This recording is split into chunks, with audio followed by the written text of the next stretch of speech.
Good morning my dear friends, welcome once again in my YouTube channel Balwinder study circle. So friends, जैसे कि मैंने अपने last lecture में आपके साथ ordinary bill of the Indian constitution और जो था हमने डिस्कस किया था, उसके फीचर्स डिस्कस किए थे। उसी के साथ में आज another important bill which is introduced in the Indian Parliament, that is money bill. Okay, now today I will discuss the money bill. इसका क्या प्रोसीजर रहता है पास होने का और इसके क्या क्या फीचर्स रहते हैं। Money bill,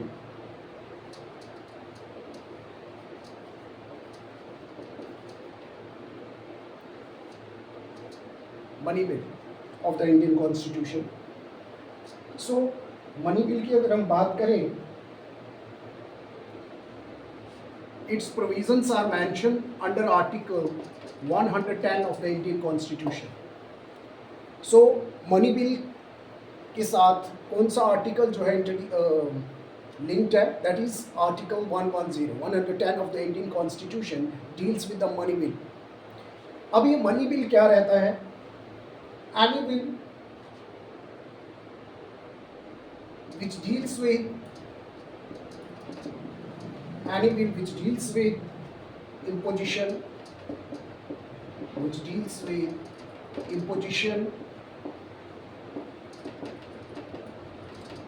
abolition,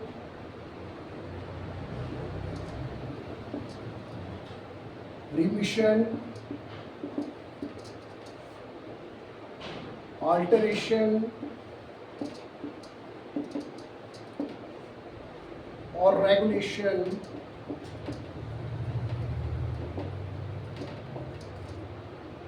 of any tax. Okay, money bill जो है ये इंट्रोड्यूस करता है किसी भी तरह का जो टैक्स है उसको इम्पोज करना, जहाँ इसको एबॉलिश या ख़त्म करना, माफ़ करना, रिमिशन, अल्टरेशन या टैक्स पे चेंजेस लाना, जहाँ उसको रेगुलेशन करना। These all are the parts of the money bill. That means money bill deals with the taxes, imposition, उसके टैक्स को एबॉलिश करना है, अप्लाई करना, उसमें चेंजेस लाना, ये सारा किसके पार्ट में आता है? हमारा मनी बिल के अंदर। Also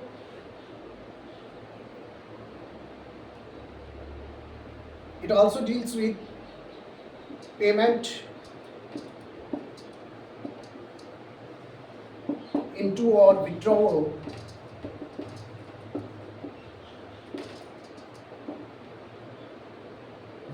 of money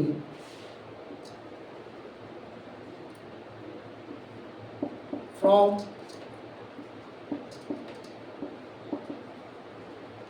consolidated fund और contingency fund.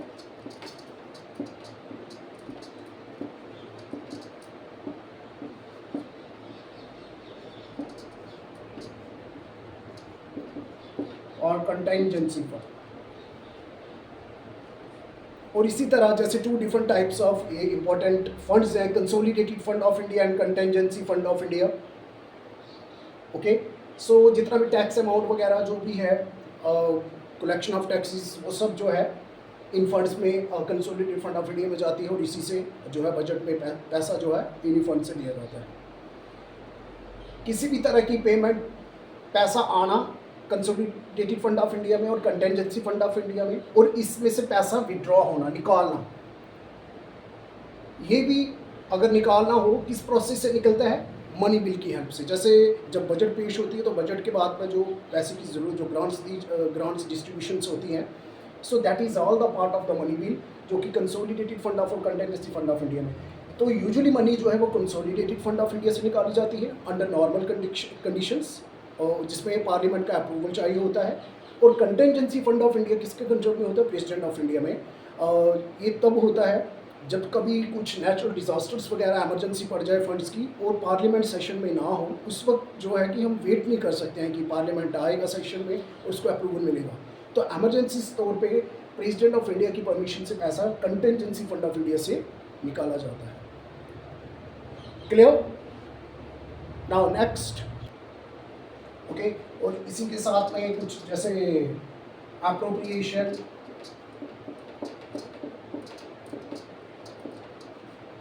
appropriation of money, out of consolidated fund,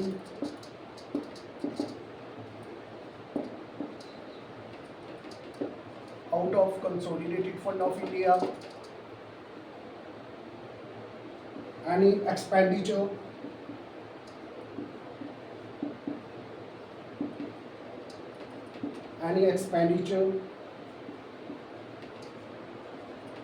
charged on consolidated fund of India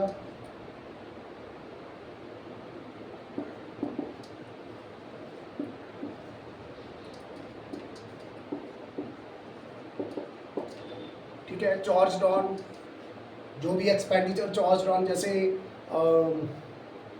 ministers के लिए president, vice president, speaker, Lok Sabha speaker, जजेस, इनकी जो सैलरी, जो अलाउंसेस हैं वो कंसोलिडेटेड फंड ऑफ इंडिया से निकाले जाते हैं, जिसको बोलते हैं चार्ज ऑन। अप्रोप्रिएशन बिल जो है वो पास किया जाता है लोकसभा में to withdraw the money from the consolidated fund of India. जैसे ही बजट के बाद में जब बजट पेश किया जाता है उसके बाद में एक एप्रोप्रिएशन बिल जो है वो पेश किया जाता है। तो ये सारे बिल्स किसके साथ डील करते हैं?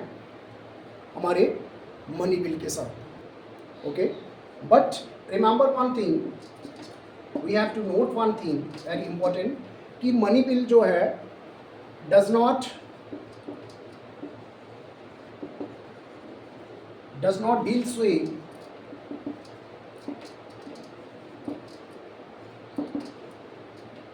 alteration, remission, withdraw,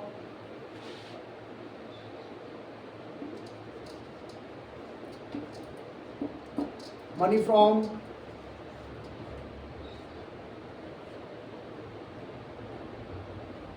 local authority और बॉडी। जो लोकल बॉडीज़ फंड्स होते हैं या local authorities grass root level पे जो फंड्स निकाले जाते हैं, जैसे पंचायत लेवल पे, वो जो फंड्स हैं वो कंसोलिडेटेड फंड ऑफ इंडिया से नहीं आते हैं, ये याद रखिएगा। सॉरी, वो मनी बिल के अंदर नहीं आते हैं। तो मनी बिल के अंदर जितने भी सेंट्रल गवर्नमेंट के जो फंड्स, जो डिस्ट्रीब्यूशन जो स्टेट्स की, वो सेंट्रल बीच में रहती हैं, वो सारे जो पार्ट रहते हैं मनी बिल का। जो लोकल लेवल पे जो फंड्स, जो टैक्सेस लगाए जाते हैं, जैसे पंचायत या म्यूनसिपलिटीज़ जो टैक्सेस लगाती है, वो जो है उनके साथ में जो पैसा जो निकलता है कंसोलिडेटेड फंड से, वो मनी बिल आर्टिकल 10 उसके साथ डील नहीं करता है।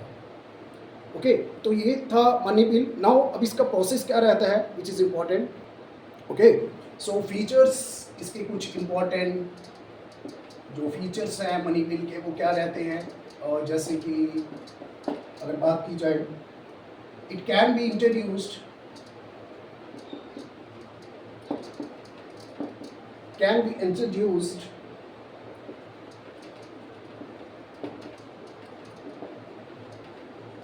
only in Lok Sabha. ओके, तो ये जो मनी बिल है ये सिर्फ लोकसभा में ही इंट्रोड्यूस्ड हो सकता है, ना कि राज्यसभा में। यहाँ राज्यसभा का कोई रोल नहीं रहता है। जैसे हमने पहले डिस्कस किया था ऑर्डिनरी बिल, तो ऑर्डिनरी बिल जो है वो किसी भी हाउस में इंट्रोड्यूस हो सकता है, लोकसभा में भी और राज्यसभा में भी। बट ये जो मनी बिल है, मोस्ट इंपॉर्टेंट आपने याद रखना है, ये सिर्फ लोकसभा में ही इंट्रोड्यूस हो सकता है, राज्यसभा में नहीं हो सकता है। Number 2, introduced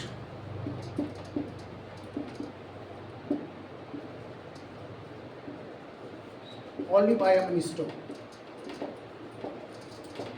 not by a member। और ये जो बिल है मनी बिल, ये सिर्फ मिनिस्टर ही इंट्रोड्यूस कर सकता है, ना कि प्राइवेट, ना कि other member.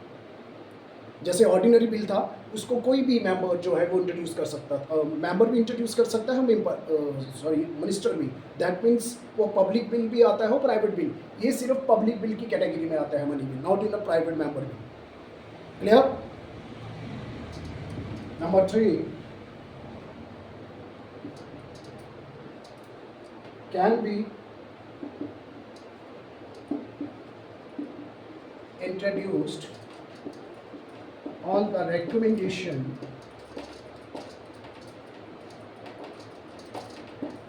on the recommendation of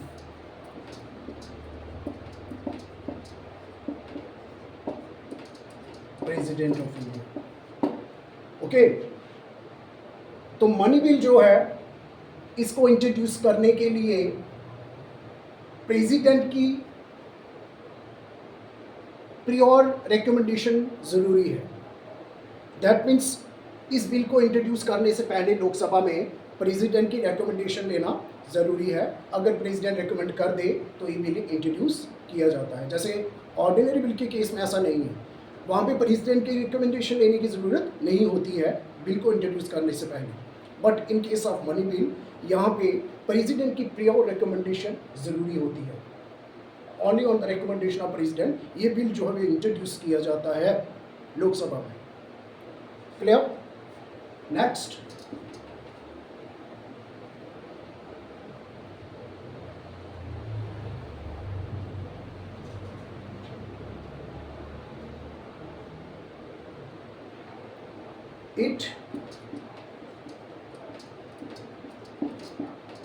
it cannot be amended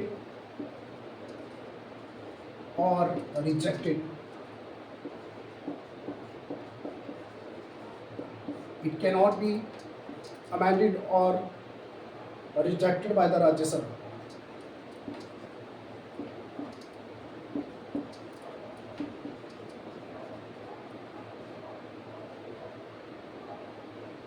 But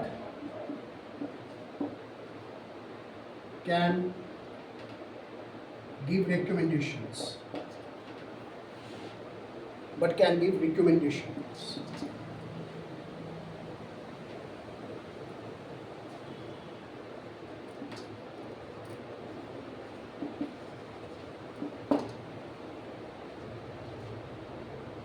Another important point is that जैसे हमने पहले ही डिस्कस किया कि इस बिल में सारी पावर जो है वो किसके हाथ में रहती है, लोकसभा में। यहाँ राज्यसभा का बहुत ही कम रोल रहता है। जैसे ही ये बिल लोकसभा में पास होने के बाद, सिंपल मेजॉरिटी से पास होने के बाद, जैसे ही ये बिल राज्यसभा को भेजा जाएगा तो राज्यसभा उसको ना ही चेंज कर सकता है ना ही रिजेक्ट कर सकता है। बट कुछ रिकमेंडेशंस वो कैन गिव रिकमेंडेशंस, और वो रिकमेंडेशंस को एक्सेप्ट करना या ना करना ये लोकसभा के हाथ में। This is clear. After passing the bill in the Lok Sabha, the bill is sent to the Rajya Sabha, but Rajya Sabha cannot amend or reject that bill. उसके पास ये पावर नहीं है। बट वो कुछ रेकमेंड कर सकता है कि इसमें ये चेंजेस, रिकमेंडेशंस दे सकता है कि इसमें ये चेंजेस लाई जाए, ये चेंजेस लाई जाए। बट वो जो होती हैं वो भी एडवाइजरी है, उनको उन रिकमेंडेशंस को एक्सेप्ट करना या ना करना, that all in the hands of the Lok Sabha. Clear? Now next point is that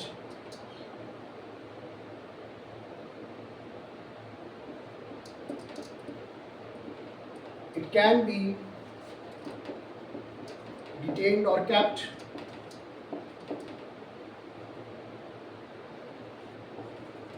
by the Rajya Sabha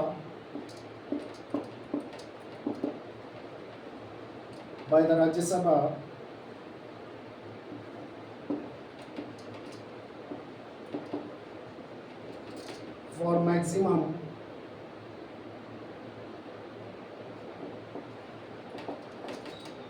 period of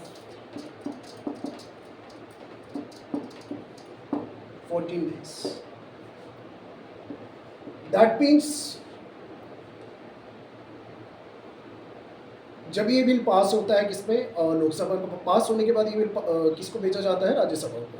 तो राज्यसभा उसमें कुछ चेंजेस रिकमेंड कर सकती है, बट उसको रिजेक्ट नहीं कर सकता उस बिल को, जहाँ अमेंड नहीं कर सकता है, सिर्फ रिकमेंडेशन जो है वो रिकमेंड कर सकता है चेंजेस को। एंड वन मोर थिंग, अगर ज़्यादा से ज़्यादा ये बिल जो है राज्यसभा अपने पास 14 डेज तक रख सकता है। According to the constitution of India, the Rajya Sabha can keep this money bill for maximum 14 days.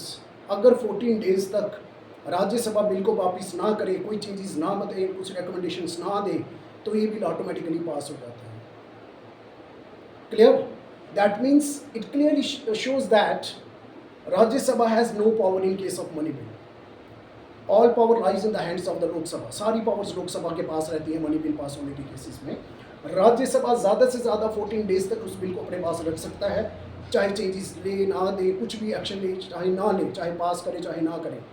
14 दिन के बाद वो बिल ऑटोमेटिकली पास हो जाता है और फिर प्रेसिडेंट को भेजा जाता है for his or her assent. This is clear? Now next, Speaker of Lok Sabha certifies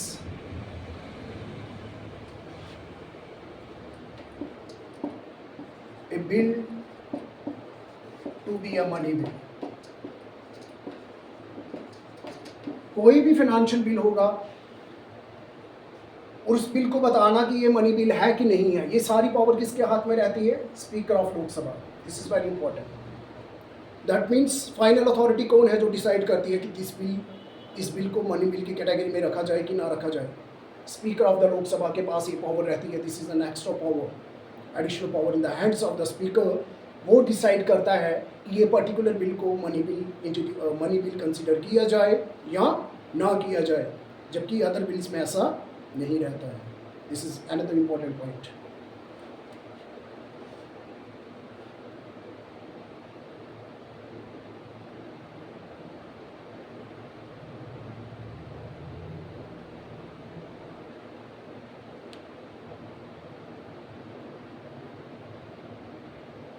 okay now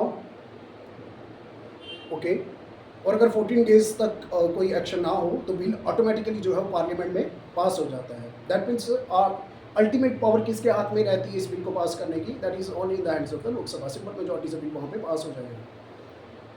ठीक है, तो पास होने के बाद में बिल किसको सेंड किया जाता है? For the assent of the president. President की असेंट के लिए वो बिल उसको भेजा जाता है।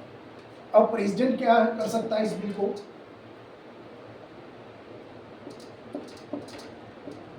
When bill presented to the president,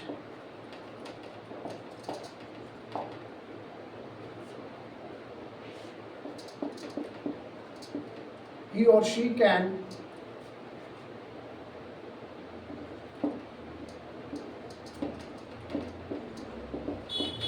either give assent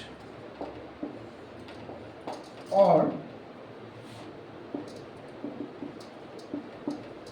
withhold the assent, but cannot return. This is important. But cannot return the bill for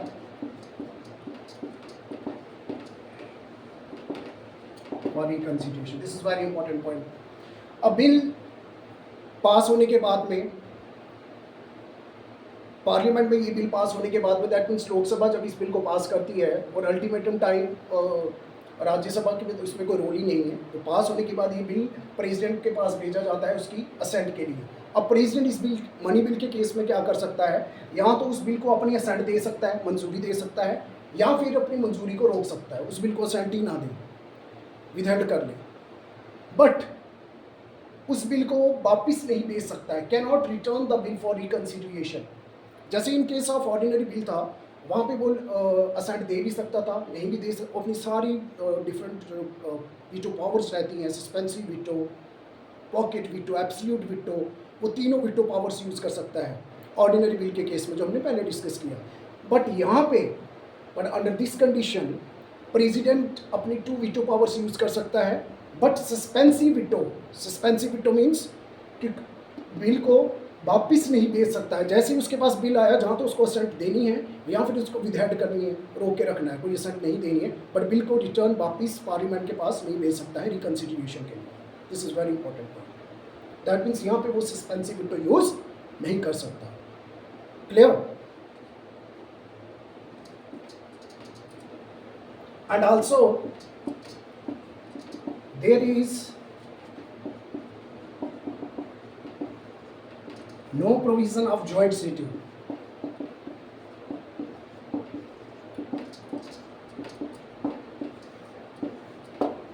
जैसे ordinary bill में हमने डिस्कस किया कि इन केस अगर वहाँ पे डेडलॉक क्रिएट हो जाए, 6 मंथ्स तक कोई भी स्टेप ना लिया जाए, तो फाइनली जो है एक डेडलॉक जो है वो क्रिएट हो जाता है, डेडलॉक लाइक सिचुएशन क्रिएट हो जाती है ऑर्डिनरी। और उस डेडलॉक को ब्रेक करने के लिए प्रेसिडेंट जो है एक जॉइंट सीटिंग ऑर्गेनाइज करता है बोथ हाउसेस की, जिसको प्रिजाइड कौन करते हैं, speaker of Lok Sabha.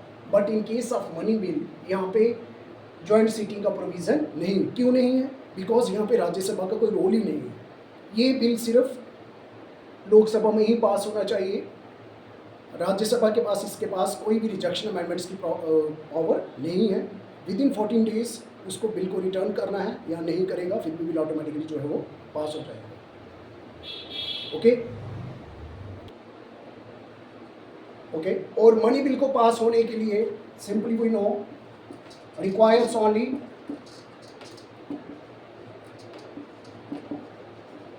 simple majority, just like ordinary bill. Simple majority, वो भी कहाँ पे? लोकसभा में। Okay, that means money bill को पास होने के लिए सिंपल मेजॉरिटी चाहिए, 51% of the members present at the time of voting, जैसे ऑर्डिनरी केस में था, ऑर्डिनरी बिल में था। ये था हमारा important money bill under article 110 of the Indian constitution. So I hope आपने ये टॉपिक एंजॉय किया होगा, और इसी तरह मेरे चैनल बलविंदर स्टडी सर्कल को लाइक शेयर सब्सक्राइब करते रहिए और मेरी वीडियोस को एंजॉय करते रहिए। So till then take care, good bye, thank you very much.